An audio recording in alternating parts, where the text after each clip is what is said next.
Salut, moi c'est Marie, je suis prof depuis 10 ans et j'ai créé ce podcast pour toi qui est en STMG et qui veut apprendre autrement, sans stress et sans jugement. Ici on parle de management, d'éco, de droit ou encore de marketing avec des mots simples, des exemples concrets et surtout beaucoup de bienveillance. Parce que je sais que tu peux réussir même quand tu doutes, bienvenue dans Cap sur la STMG. Et salut! Aujourd'hui on va parler du rôle des États et des institutions européennes dans l'économie. Parce que non, le marché ne règle pas tout. Et quand les prix flambent, quand la croissance s'essouffle ou quand le chômage monte, les pouvoirs publics interviennent pour corriger ou compléter le fonctionnement du marché. Bon, c'était pas prévu que cette année je fasse un peu d'écho, mais j'ai une demande particulière. J'espère que ce podcast vous plaira. Je ne vais pas rentrer dans tous les détails, mais je vais essayer d'être la plus vulgarisante possible par rapport à ce chapitre qui semble assez complexe. Dans un premier temps, on va évoquer ensemble les objectifs des politiques économiques. D'abord, il va falloir qu'on la définisse. Pour vous, pour toi, qu'est-ce qu'une politique économique ? C'est l'ensemble des décisions prises par l'État, par les collectivités locales ou encore par la Banque centrale pour atteindre des objectifs comme la croissance, l'emploi, la stabilité des prix ou encore la justice sociale. Ces politiques s'appuient sur des instruments variés tels que les impôts, le budget, le taux d'intérêt ou encore les aides aux entreprises. Dans une deuxième partie, il est important de montrer qu'il y a deux grands types de politiques. En effet, on a la politique conjoncturelle et la politique structurelle. La politique conjoncturelle agit à court terme pour réguler l'activité économique et éviter les excès. Quand on va trop vite, on parle de surchauffe et quand ça ralentit, on parle souvent de récession. On appelle ça une politique contracyclique. Elle agit à l'inverse du cycle économique. Par exemple, pendant la crise de la Covid-19, l'État français a lancé un plan de relance de 100 milliards d'euros pour soutenir les entreprises et préserver l'emploi. C'est typiquement une politique de relance. Mais à l'inverse, quand l'économie tourne trop vite et que les prix flambent, l'État peut choisir une politique de rigueur ou d'austérité. Comme par exemple dans les années 83, le gouvernement Mauroy en France a mené une politique de rigueur pour réduire les déficits et maîtriser l'inflation. Ensuite, on a ce que l'on appelle la politique structurelle, qui va agir, elle, à long terme. Son but, c'est d'améliorer durablement le fonctionnement de l'économie. On parle ici des politiques industrielles, de recherche, d'aménagement, d'emploi, de concurrence et d'environnement.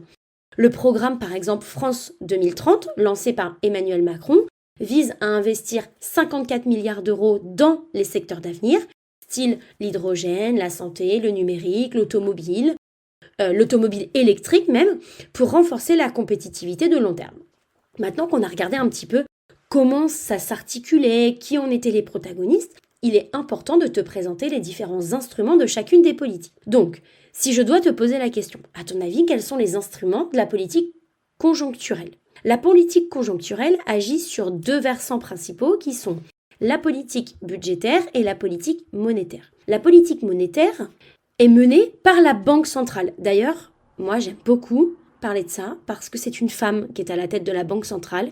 C'est une femme française. Allez, je te laisse chercher, mais son prénom commence par Christine. Et depuis 1999, la France fait partie de ce que l'on appelle la zone euro. L'objectif de la politique monétaire, c'est la stabilité des prix. Concrètement, elle veut maintenir l'inflation autour de 2%. Trop d'inflation et le pouvoir d'achat s'effondrent, pas assez, et l'économie stagne. Pour ça, la BCE, elle utilise ce qu'on appelle le taux directeur, c'est-à-dire le taux auquel elle prête de l'argent aux banques. Quand elle baisse ce taux, le crédit devient moins cher, les ménages consomment, les entreprises investissent, l'économie va pouvoir repartir.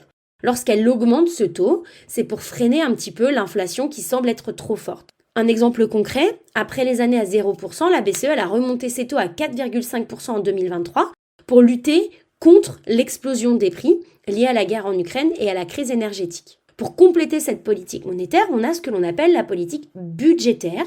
Et cette politique budgétaire, c'est quand l'État agit grâce à son budget. Donc soit en dépensant plus, par exemple en finançant des infrastructures, en augmentant les salaires des fonctionnaires ou les aides sociales, soit en modifiant les impôts pour stimuler ou freiner la demande. En 2022, le bouclier tarifaire sur l'énergie a limité la hausse des prix du gaz et de l'électricité. Les chèques carburants ont soutenu le pouvoir d'achat des ménages. Ou encore le Grand Paris Express, qui est un projet à 35 milliards d'euros, stimule la croissance et l'emploi à l'échelle locale. Ces dépenses publiques vont venir soutenir la demande et donc l'activité économique, mais à l'inverse, en période de surchauffe, l'État peut chercher à réduire les dépenses et à équilibrer son budget, c'est ce qu'on appelle une politique de rigueur budgétaire. Et dans tout ça, on sait que la France fait partie de l'Union européenne. On va venir s'interroger sur le rôle des États dans le cadre européen. Donc avec l'Union européenne, d'ailleurs, il y a combien d'États dans le cercle de l'Union européenne ? 27. Avec l'Union européenne, les États ne sont plus totalement libres de leurs choix économiques. Certaines politiques sont désormais supranationales, c'est-à-dire qu'elles sont décidées au niveau européen. Exemple, la politique monétaire relève exclusivement de la BCE, les politiques budgétaires restent nationales, mais elles sont encadrées par le pacte de stabilité de la croissance, c'est-à-dire qu'on a 2 limites à respecter au sein de la France. C'est le déficit public qui doit être inférieur à 3% du PIB et une dette publique qui doit être inférieure à 60% du PIB. Ces règles ont été pensées pour éviter qu'un pays mette en danger toute la zone euro, même si elles limitent la marge de manœuvre des gouvernements. À l'échelle européenne, les politiques structurelles, quant à elles, agissent sur du long terme, notamment à travers plusieurs grands types de politiques. Si on prend par exemple la politique de l'environnement, avec le Pacte vert européen ou le Green Deal, l'objectif c'est la neutralité carbone d'ici 2050. Donc on voudrait réduire de 80 à 95% les émissions de gaz à effet de serre par rapport à 1990. La France de son côté a lancé la loi de transition énergétique et des mesures comme les aides à la rénovation énergétique, même si ces résultats restent en dessous des objectifs européens. À l'échelle de la politique de l'emploi, on cherche à rendre les travailleurs plus employables grâce à des formations et la réforme de l'apprentissage de 2018 a facilité l'accès à la formation et au compte personnel de formation, le CPF. Concernant la politique de l'innovation, pour soutenir la recherche, les États peuvent offrir des avantages fiscaux. La France a mis en place le crédit d'impôt recherche, le CIR, qui permet aux entreprises françaises de déduire de leurs impôts une partie de leurs dépenses en R&D. Ou alors, on a aussi les politiques de la concurrence qui visent à garantir des marchés ouverts et équitables. Comme par exemple, la Commission européenne, elle peut bloquer une fusion si elle menace la concurrence, comme celle entre Siemens et Alstom en 2019. Très brièvement, on a vu aujourd'hui quels sont les différents types de politiques économiques, comment elles se dispatchent, quels sont leurs rôles, quels sont leurs instruments. Donc si ça t'a plu, n'hésite pas à t'abonner à mon compte TikTok, LinkedIn ou Instagram. Et on se retrouve très vite pour un nouvel épisode.